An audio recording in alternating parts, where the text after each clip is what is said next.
अस्सलाम वालेकुम नाज़रीन, जैसा कि आप जानते हैं कि कराची में कब्जा माफिया का बढ़ता हुआ सिलसिला एक ऐसा मनज़्ज़म कारोबार बनता जा रहा है जिसे रोकना अब बहुत ज़्यादा मुश्किल हो गया है। नामुमकिन तो नहीं है। जिस तरह हमारे इदारे बंदूक की नोक पर पोलियो के खतरे फैलाते हैं और इसी तरह आपने जो कोविड-19 की वैक्सीनेशन के हवाले से भी जिस तरह गवर्नमेंट की जो आपने कोशिशें देखी, अगर गवर्नमेंट, वफाकी गवर्नमेंट, सूबाई गवर्नमेंट इसी तरह कब्जा माफिया के भी खिलाफ एक्शन ले तो गरीब लोगों की जमा पूंजी जो बचाई जा सकती है। मैं इस वक्त जो ज़िला वेस्ट और ज़िला केमारी के कुछ इलाकों का जिक्र करूँगा जहाँ कब्जा माफिया हर रोज़ कब्जा माफिया के एक नया किस्सा सामने आता है।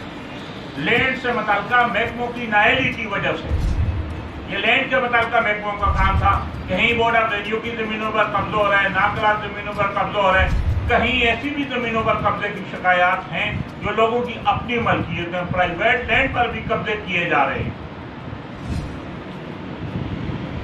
जिला केमारी में अब्दुर्रहमान कोट आप देखें,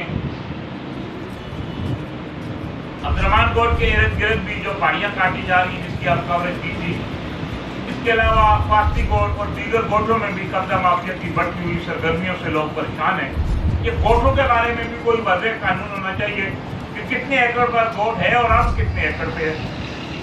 लैंड से मुतल्लिका महकमों की नाअहली का ये आलम है कि कोई भी महकमा बर वक्त जो है लैंड के मुतल्लिका महकमा जो एक्शन नहीं लेता वो लोगों की जमा पूंजी लूट जाती है। इसी तरह आप जिला केमारी में जो इकबाल मार्केट पुलिस स्टेशन की हदूद में हवा गोट से बैक साइड पर जाएं तो ये डीसी केमारी ने चार्ज लेते ही यहाँ से जितने भी जो नाजायज तमीरात थी उनको मुस्मार कर दिया गया। अब वहाँ दोबारा कब्जे हो रहे हैं। जिस तरह ये एंटी एनक्रोचमेंट फोर्स है ये वो बनाई गई, लेकिन उसके हाथ पांव बंधे हुए हैं।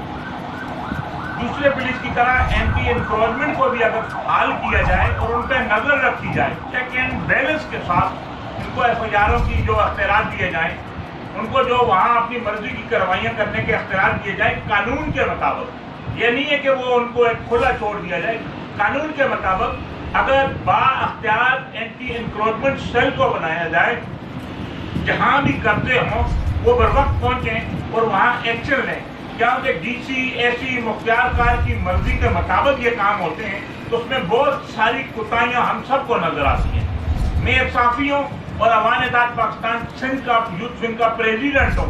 मैं अपनी तंजीम के प्लेटफार्म से जो कि हमारी एक अवान बरादरी की फलाई तंजीम है, मैं तमाम इदारों से अपील करूँगा कि कब्जा माफिया की बढ़ती हुई सरगर्मियों का नोटिस लिया जाए और नए केस बनाकर इन लोगों को कैफे किरदार तक पहुँचाया जाए।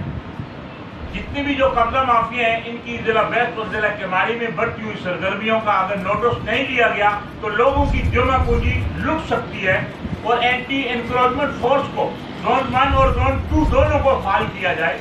अगर आप इनसे काम लेना है तो एफआईआर के अख्तियार इनको दिए जाएं ताकि ये मौके पर पहुँच कर किसी ऐसी डीसी या उसके मुताबिक नहीं हो, ये एफआईआर भी दर्ज करें और बर वक्त जहाँ कब्जा होता है वो भी ज़मीनें रोकें।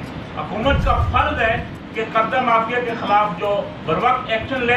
मैं अपील करूँगा अगर कि सिंध हुकूमत इस वक्त जो जिला केमारी और जिला वेस्ट में कब्जा माफिया की बढ़ती हुई सरगर्मियों का नोटिस ले और कोई ऐसे वाज़ेह कानून बनाए जिस तरह कब्जा माफिया ज़मीनों पर कब्जा करके, मकानों पर कब्जा करके एक लोगों में खौफ और राहत पैदा फैला रहा है। ये दहशतगर्दी नहीं तो और क्या है। इनके खिलाफ दहशतगर्दी एक्ट के तहत जब तक मुकदमा दर्ज नहीं होते ये लोग इसी तरह लोगों की जमा पूंजी लूटते रहेंगे। मैं तमाम कानून नाफिज करने वाले इदारों से भी अपील करूंगा कि वक्त जिला केमारी और जिला वेस्ट में कब्जा माफिया की बढ़ती हुई सरगर्मियों का नोटिस लिया जाए और एंटी एनक्रोचमेंट फोर्स को खुद इख्तियार दिए जाएं ताकि वो कानून के मुताबिक खुद कार्रवाई करें। एसी तक बात पहुंचती है, एसी साहब इतने बिजी हैं, इसी तरह डीसी मुख्तियारकार तक लोगों की, गरीब लोगों की रसाई नहीं है।